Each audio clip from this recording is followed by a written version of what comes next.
Olá, alunos do oitavo ano, sejam bem-vindos a mais uma videoaula de língua portuguesa. Eu sou o professor Luciano Nascimento e hoje nós vamos falar sobre figuras de linguagem. Esse é um assunto que vocês já têm anotado no caderno de vocês, mas que infelizmente não deu tempo eu concluir a explicação em sala de aula, nós só começamos, então por isso eu estou retomando esse assunto e dando continuidade. Hoje nós vamos estudar 4 figuras de linguagem e na próxima aula nós veremos mais 5, certo? Porque são muitas figuras de linguagem. E essas são só as principais, né? Tem muitas outras figuras de linguagem. Mas aí o que seria isso, né? O que são figuras de linguagem?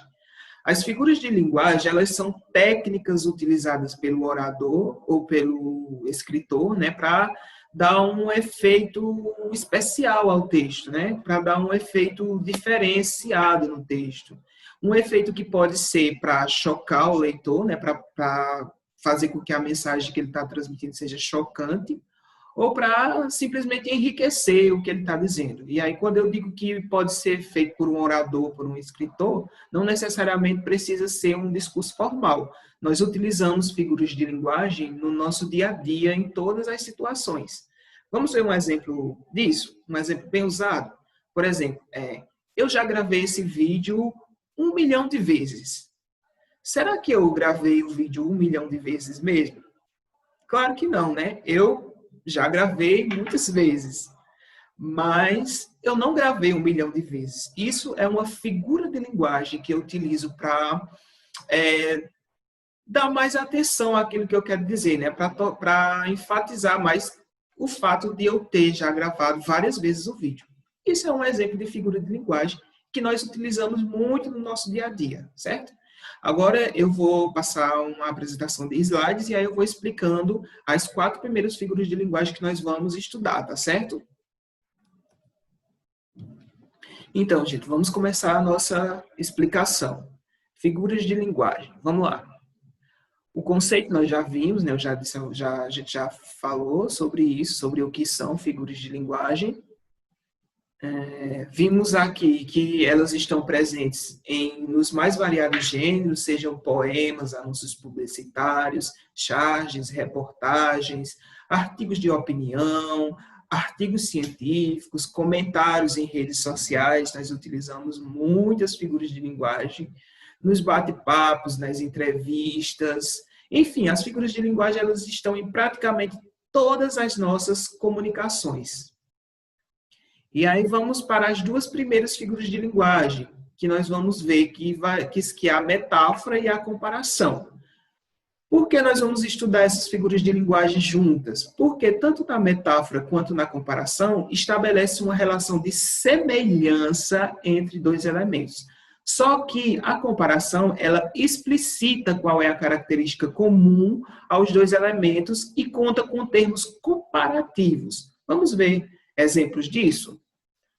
Meu coração parece uma nuvem pesada. O que é que eu estou querendo dizer aqui nesse enunciado?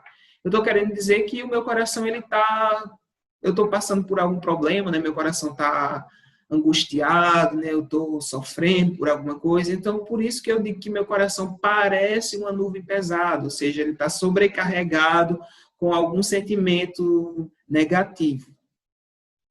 E aí eu uso o termo, notaram aqui o termo, parece uma nuvem pesada, né? Esse é um termo comparativo, então eu estabeleço essa comparação aí bem explícita mesmo. Vamos ver aqui outro exemplo. Acorda, Armando. Você não sabe que o amor é como uma flor? Se não for regada e bem cuidada, ela murcha e morre. Aí ele, Aí ela usa outra comparação. O amor é como o motor de um carro, Armando. Se não trocar o óleo e não cuidar da mecânica, uma hora ele não funciona mais. Aí, entendi, porque era alguma coisa que estava ali no contexto dele, né? Era das coisas que ele entendia.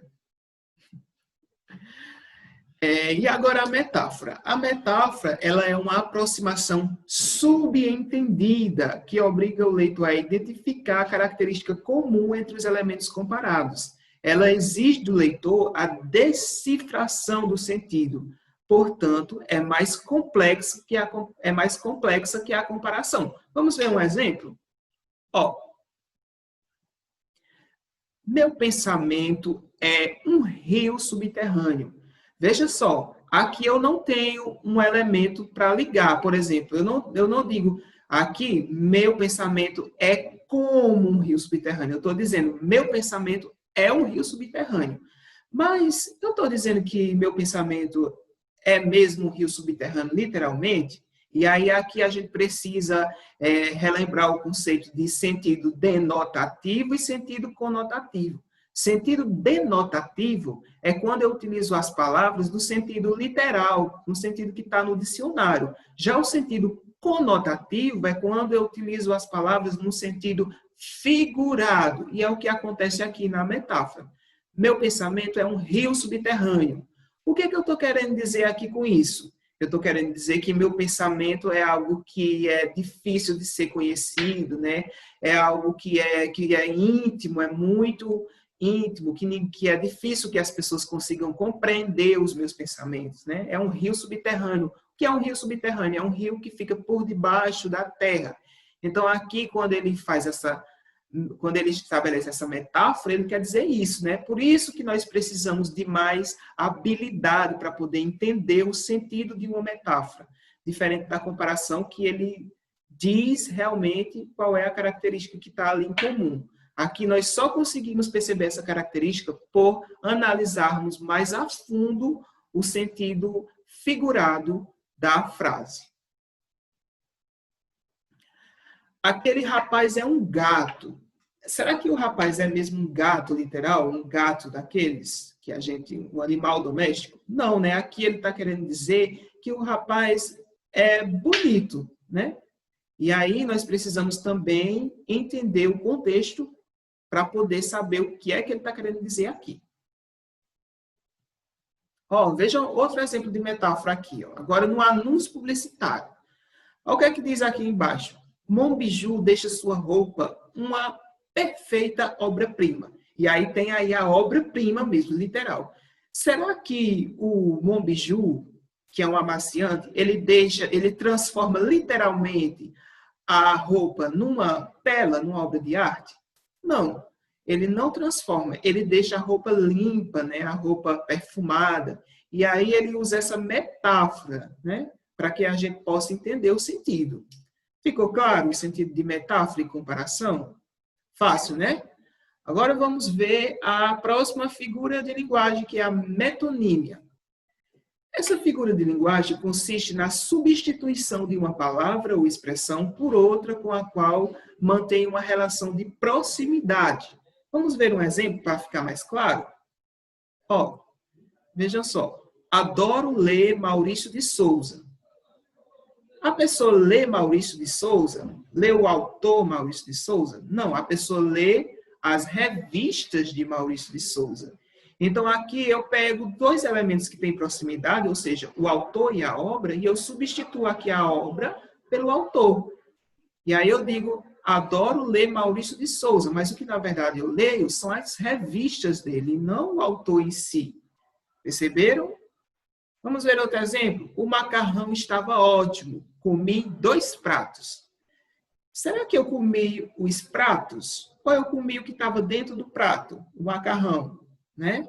Então, aqui eu uso o contentor está no lugar do conteúdo, ou seja, o prato está no lugar do que estava dentro dele, que no caso aqui era o macarrão. Ó, vamos ver aqui um exemplo em anúncio publicitário, pois figura de linguagem e anúncio publicitário combinam muito, e elas estão muito presentes nesse gênero. Ó, veja só, aqui eu tenho contonetes, e todo mundo chama contonete com isso aqui, né? Só que o nome disso aqui, dessa figura, é haste flexível, né? São hastes flexíveis. Portanto, não é contonete o nome. Contonete é a marca, uma marca de haste flexível, mas tem muitas outras. No mercado tem Coton, que é mais barata, mas todo mundo chama contonete, porque substitui a marca pelo conteúdo. Outro exemplo é Gillette, né? Todo mundo fala com lâmina de aço, Gillette, mas Gillette é uma marca de lâmina de aço. Outro exemplo, ó. Eu já li Machado de Assis, agora quero devolvê-lo.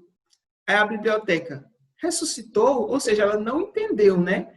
Ele estava devolvendo o Machado de Assis? Não, ele estava devolvendo o livro do Machado de Assis que ele leu na biblioteca. É, gente? Machado de Assis já morreu há muitos anos. Agora, nós vamos ver a antítese. A antítese é uma figura de linguagem caracterizada pelo emprego das palavras ou expressões que traduzem sentidos contrários, né? Contrastantes. Vamos ver exemplos, né, do que seria essa figura de linguagem? Viverei para sempre ou morrerei tentando. Veja só aqui, ó. Ela traz ideias contrárias. Viver é o contrário de morrer. Né? E aqui eu trago esses dois elementos para dar mais ênfase no que eu quero dizer. Vamos ver mais exemplos disso? Por fim, aquela senhora mostrou-se lúcida em seus delírios. O que é que eu quis dizer assim? O que é que eu quis dizer aqui? Que a senhora, ela vivia delirando, mas em um momento ela apresentou um instante de lucidez. E aí eu usei esse contraste aqui para dizer isso, né? Vamos ver aqui exemplos em anúncio de novo, ó. 5 novidades para deixar você de boca aberta. Fechada, aberta. Fechada, aberta. Olha aqui, ó, eu usei ideias contrárias, né? A ideia de fechada e aberta para dizer o quê? Que eu ia ficar comendo direto nessas coisas. O chocolate é tão gostoso que eu ia ficar abrindo e fechando a boca direto comendo. E aí eu usei uma antítese, que é usar ideias contrárias para enfatizar a mensagem que eu quero transmitir. Veja outro exemplo aqui, ó. Super pão. Grandes marcas, pequenos preços. Então, provavelmente aí está fazendo a propaganda de um supermercado chamado Super Pão. E aí ele usa a ideia de grandes marcas, ou seja, para dizer marcas muito boas, por pequenos preços, né? Dá a ideia de que o mercado estava vendendo marcas muito boas por preços pequenos. E aí eu utilizei a antítese e ideias contrárias para transmitir a ideia que eu queria. Certo, gente? Essas foram as 4 figuras de linguagem que nós vimos hoje. Na próxima semana nós vamos ver mais 5, mas essas que nós estudamos aqui nesse vídeo são suficientes para que vocês consigam responder à atividade que vocês pegaram na sexta-feira, tá certo? Nós ficamos por aqui por hoje e espero que vocês façam uma boa atividade, bons estudos e até a próxima videoaula, certo? Tchau!